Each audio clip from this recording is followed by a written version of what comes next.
Hello, nice grandchildren, grand nieces, and grand nephews all over the world.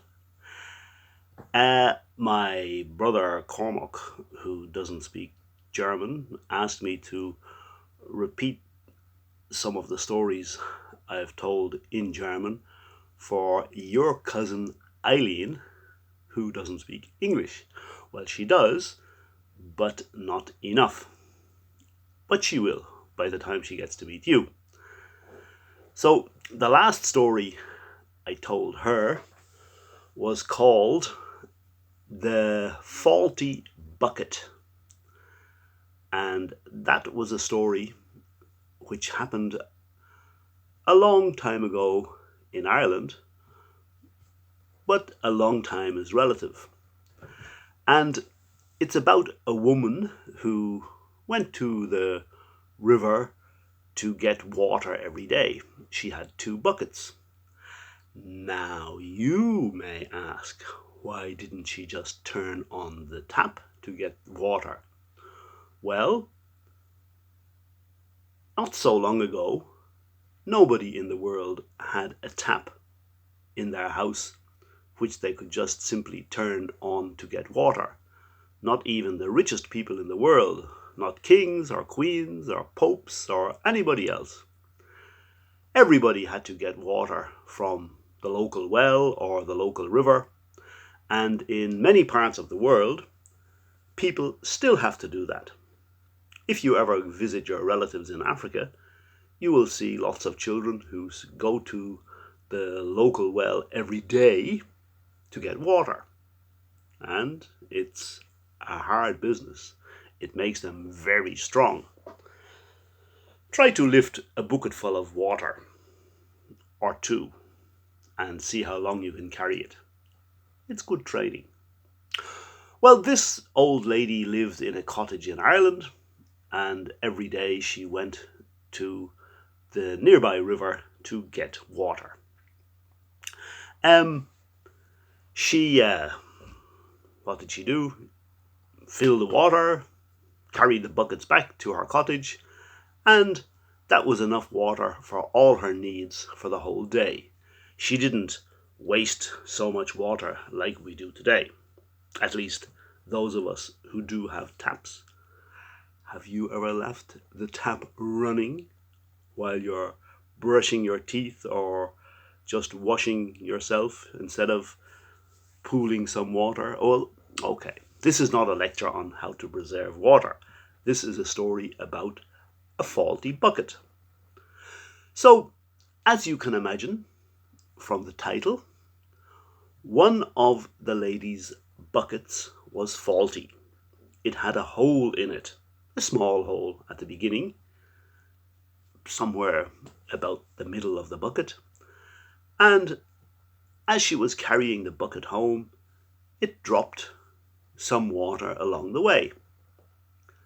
It wasn't bad at first, but with time, the bucket, or rather the hole in the bucket, got bigger and bigger, and eventually, one evening, the bucket spoke to the old lady. Things like this used to happen, but you can believe it or you needn't believe it, but in this story, the bucket spoke to the old lady and said, "Madam, why do you still take me to get water? I'm not good enough to go with you anymore. I'm faulty. Why don't you buy a new bucket? I know it's a great expense, but I'm no good and I can't help you anymore. Just throw me away or sell me for scrap or something and get yourself a bucket that will do a better job than I can do." The old lady laughed. "No," she said. "Do you think I haven't noticed that there's a hole in you? Of course I have. But tomorrow I want to show you something, and this will prove that although there is a hole in your side, you are by no means faulty, and I am certainly not going to throw you away." So the next day, as she was walking down to the river and as she was walking back from the river, she explained to the bucket, which of course couldn't actually see because buckets don't have eyes, that all along the side, which was basically being watered by the bucket, flowers were growing in great abundance, all kinds of colorful, beautiful flowers. And on both sides of the pathway that she took to and from the river, because the lady used to change hands, sometimes in her right hand and sometimes in her left hand, so both sides were watered.